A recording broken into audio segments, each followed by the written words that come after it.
আমাদের ঢাকা শহরগুলোতে দেখা যায় বিভিন্ন ধরনের আতশবাজি থেকে শুরু করে অনেকেই হচ্ছে ডিজে গান, তারপর সারা রাত হচ্ছে তারা উৎসব করে। এটা আসলে আমি যদি মানে ব্যক্তিগতভাবে একজন মুসলিম হিসেবে আমার ধর্মীয় অনুভূতি যদি আমি একটু দেখি, যে সেই ক্ষেত্রেও কিন্তু এটা একদম সম্পূর্ণ নাজায়েজ। প্লাস হচ্ছে এই যে যেই আতশবাজিগুলো যেগুলো করা হয়, প্লাস হচ্ছে যে এই যে ডিজে গান থেকে শুরু করে যে ফানুস ওড়ানো হয়, আপনি দেখবেন যে প্রত্যেকটা 31st নাইট বা প্রথম বছর উপলক্ষে আমরা যেটা দেখি যে এই ফানুসগুলোর কারণে ফানুসগুলো যখন আকাশে ওড়ানো হয়, এগুলো কিন্তু একটা সময় গিয়ে জমিনে পড়ে, ঠিক আছে? তো তখন দেখা যায় কি হচ্ছে, বিভিন্ন হচ্ছে বাড়ির ছাদে গিয়ে, তারপর বৈদ্যুতিক কারেন্টের তারের উপরে গিয়ে যখন এগুলো পড়ে, তখন কিন্তু এতে অনেক বড় ধরনের দুর্ঘটনা হয়।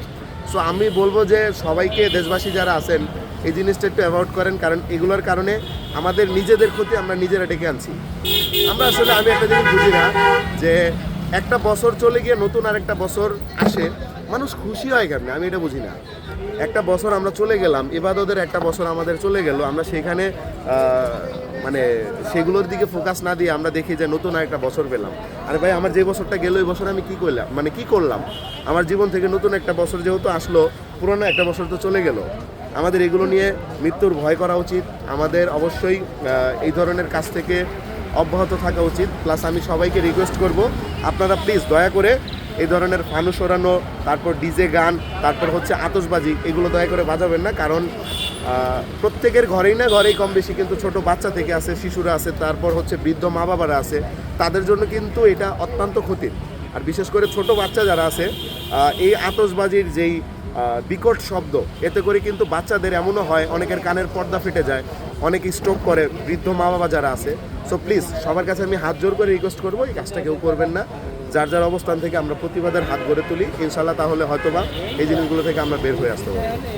এবং এই কাজগুলো যারা করে বলার পরেও, মানে এত পরিমাণে ওরা তো মানুষ না ভাই, প্রতিবাদ হওয়ার পরেও, আইন শৃঙ্খলা বাহিনী থাকার পরেও এই কাজগুলো করে, আসলে কি আইন শৃঙ্খলা বাহিনীগুলো দেখে না?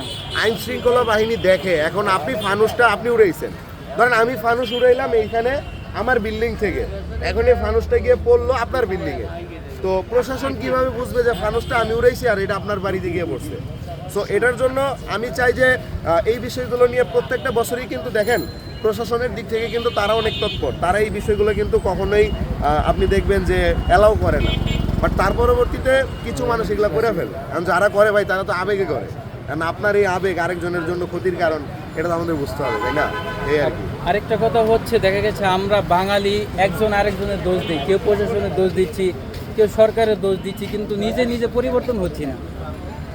আমরা তো ভালো না ভাই, বুঝছেন? বাঙালি তো বুঝে আগে একটা শব্দ বলছেন না, আমরা বাঙালি, এইখানেই প্রবলেমটা।